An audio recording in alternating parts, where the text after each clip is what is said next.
Probablemente conozcan al Grupo Félix Santiago Melián de otras actividades. Es una empresa que está ubicada en el norte de Gran Canaria. Sí es cierto que tenemos centros de trabajo alrededor de toda la isla y se suele conocer más por la parte de la promoción inmobiliaria, de la construcción de edificios residenciales y también de esas hormigoneras azules que ven circulando por las calles de Gran Canaria.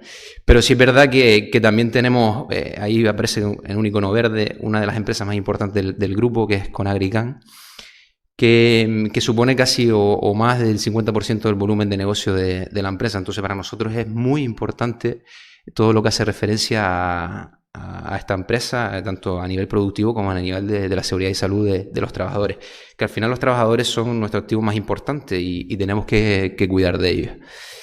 ¿Qué hacemos en Félix Santiago Melián? Pues principalmente cultivamos dos tipos de frutas, que es el plátano de Canarias y la papaya. Sí es cierto que también otro tipo de frutas y demás, también café ahí en el Valle de Agaete, pero sí que el volumen más importante pues está enfocado en el plátano de Canarias y en la papaya.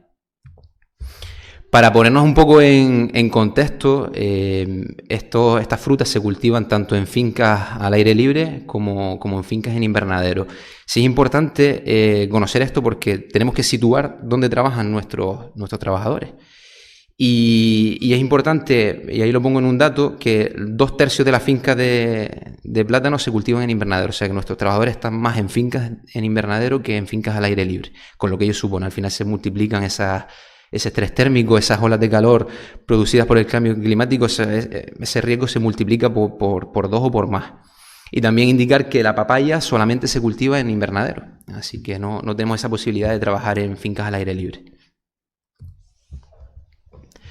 También tenemos que conocer, aparte de dónde están nuestros trabajadores trabajando, qué hacen dentro de la finca, y es muy importante. Ahí les pongo un breve apartado del ciclo del plátano. Primero pues hacen las tareas de deshijado, luego el amarre del racimo cuando ya crece este racimo de plátano, el desflorillado, que al final a la punta del plátano le sale como una florilla que tenemos que ir quitando manualmente, y luego quizás la tarea más dura, que es la tarea de corte, que ahora explicaré un poco en qué consiste. Y en todo el proceso pues también hacemos tratamiento con productos fitosanitarios, que es cierto que intentamos que sea lo más ecológico posible, y las normativas europeas son muy estrictas con este tema e intentamos pues reducir al mínimo la aplicación de estos productos fitosanitarios. Pero quiero que se quede con la imagen de ese trabajador aplicando los productos. Fíjense cómo está completamente forrado, ¿no? Y lo que eso va a implicar y después lo comentaré. Al final hay unos datos importantes que tenemos que conocer, y es que entre julio y octubre pues es el proceso de crecimiento de la fruta, y luego de octubre a marzo es cuando se realiza el corte. ¿Qué es lo que nos está ocurriendo con esto del cambio climático? Y quiero dejar claro, y yo que estoy en una empresa, que el cambio climático sí nos está afectando, porque hay muchos visionarios que todavía es negacionista de esto, y no. Hay datos, y lo estamos viendo en la empresa, que nos está afectando, y está afectando a la seguridad y salud de los trabajadores. Y tenemos que ser consecuentes con esto. ¿Qué es lo que está ocurriendo? Que en ese periodo de octubre a marzo, que es donde se realiza el corte y ya empezamos a comercializar la fruta, se están adelantando esos periodos. Y lo que puede ser una época de octubre a marzo que es fresquita en Canarias, ya no lo está haciendo tanto. Y se está adelantando la maduración de la fruta. ¿Qué nos va a producir? Pues que tengamos que recoger el plátano mucho más pronto, e incluso rompiéndonos las planificaciones, y que eso produzca una carga de trabajo mucho mayor, que ahora la explicaré. Porque al final, como decía, la tarea de corte es la más penosa, es complicada, y hay que poner en valor tanto a nuestros trabajadores, que ahí se ve uno de ellos cargando con un racimo de plátano. Hay que poner en valor el trabajo que hacen, no solo desde nuestra empresa, sino todos los pequeños agricultores que tienen fincas de plátano, de un trabajo que es muy importante y es muy autóctono, es muy nuestro, muy de Canarias, y creo que no lo ponemos en valor. Tuvo que explotar un volcán para ponerlos en el foco, pero creo que tenemos que hacer esto de manera diaria. Por ir rápido, ¿en qué nos afecta este cambio climático que decía? Pues principalmente en que estamos teniendo muchas más olas de calor. Aumenta el estrés térmico por las altas temperaturas y lo que ello conlleva al trabajador. Como decía, pues se adelanta el ciclo productivo, que lleva asociado a una carga de trabajo muy superior.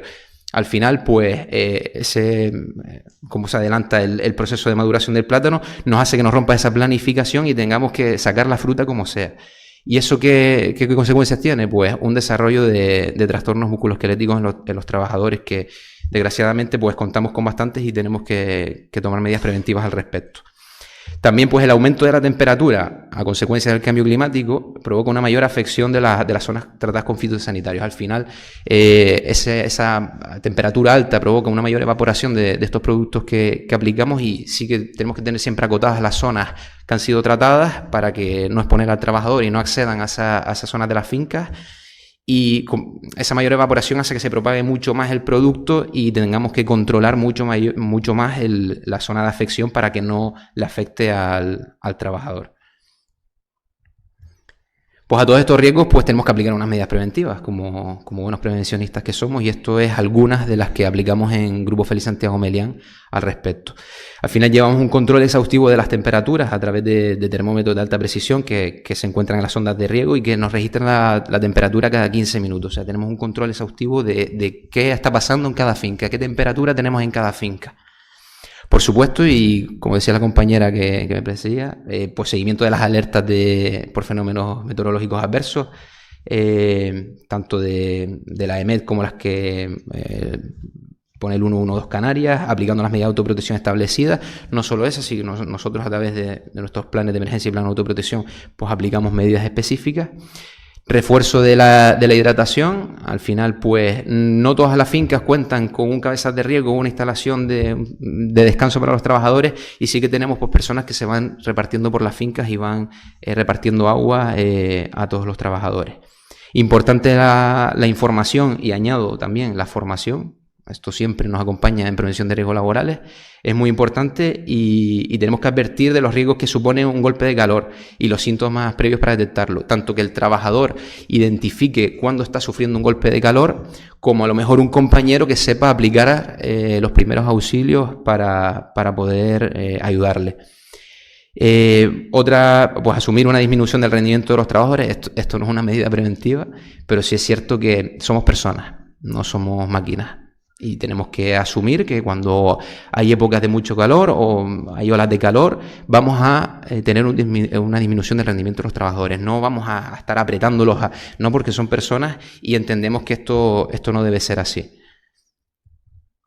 ¿Qué más? Pues ya más orientadas a la organización del trabajo, pues evitar en la medida de lo posible las tareas físicas de exigencia elevada. Realizar tareas de mantenimiento como eliminación de plantas adventicias o recorte de hojas. Esto es cuando la situación ya es límite en cuanto a la temperatura, pues oye, pues en vez de hacer corte hoy vamos a hacer otra cosa, que quizás se puedan hacer otras cosas, y ahí pongo algunos ejemplos. También cambiar la organización del trabajo de las fincas que decía antes. Pues igual, si nos podemos ir a una finca al aire libre, que las condiciones son un poquito mejores, pues vamos a salir del invernadero y vámonos a esas fincas al aire libre. Y vamos rápido. Intentar aprovechar las zonas de fresco, y ahora pondré un ejemplo de lo que son las zonas de fresco dentro de las fincas, ¿vale? También pues reforzamos al personal trasladándolo de una finca a otra, hacemos reajustes a horarios evitando las horas centrales del día, el uso de la crema solar. Recuerdo, la crema solar, la protección solar es un EPI, ¿vale? Que muchos no lo tenemos claro, es un equipo de protección individual. Y pues la limitación de la aplicación de los fitosanitarios. Lo decía antes por la imagen, porque al final esos equipos lo que nos permiten es tener un alto aislamiento para que ese producto químico no nos afecte a la salud. Pero claro, ese alto aislamiento nos va a producir un estrés térmico elevado. Entonces intentamos, en la medida de lo posible, si hoy podemos evitar aplicar ese fitosanitario, pues lo aplicamos mañana, que igual hace más fresco.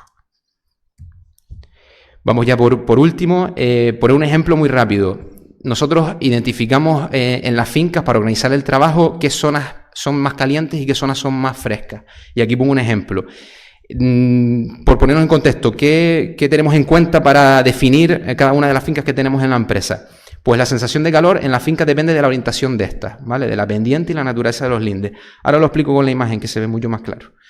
Las zonas calurosas suelen ser las zonas superiores, al final el calor tiende a subir, principalmente cuando hay pendiente, y las zonas más próximas a los laterales del invernadero, ¿vale? Esto es la zona más calurosa. ¿Dónde tenemos las zonas más frescas? Pues suelen ser las más cercanas al mar. Tenemos muchas fincas en el norte de la isla de Gran Canaria, muy cercanas al mar, y en las zonas más próximas a las carreteras centrales. Luego, siempre dentro de las fincas hay zonas de sombra, y de manera específica, pues el resto de las zonas de sombra serán diferentes en base a las características. Pues si tenemos una edificación, tenemos más sombra, etcétera. Aquí podemos ver, es una finca en invernadero de plátano, No sé si se ve el cursor. Bueno, lo explico. En la zona roja sería la zona más caliente de la finca. Ahí intentamos evitar el trabajo en las horas centrales del día y nos vamos a esas zonas más frescas, que son las que tienen los cuadrados blancos. Si se fijan, las 3 que están a la derecha pertenecen a las zonas de abertura de los invernaderos, los que dan a la carretera, como decía anteriormente. Tenemos portones grandes que se abren y eso airea la finca y la sensación es de más frescor. También en la punta de arriba, al estar el linde con un risco, ese risco hace sombra y provoca que esa zona de la finca sea mucho más fresca y se puede a lo mejor dejar para las horas más centrales del día el trabajo en esa zona, ¿vale? Intento ser rápido. Quiero concluir con la empresa. La verdad que está haciendo una fuerte apuesta por las energías renovables y por el agua. Al final tenemos esa dependencia, como decían los anteriores ponentes, en Canarias del agua. Y sí es cierto que el Grupo Félix Santiago Melián, pues a través de su red de desaladoras, de pozos, estanques y demás, tuberías, pues hace una gran labor para tener esa dependencia hídrica. Independencia, perdón, no dependencia. Y la verdad que quiero ponerles un vídeo del último proyecto que se hizo en el Parque Eólico de Roque Prieto, que fue bastante espectacular, y cómo aplicamos e intentamos que sea sostenible el cultivo del plátano y de la papaya dentro de la empresa y dentro de lo que es la agricultura en Canarias.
Muchas gracias, fascinante la verdad.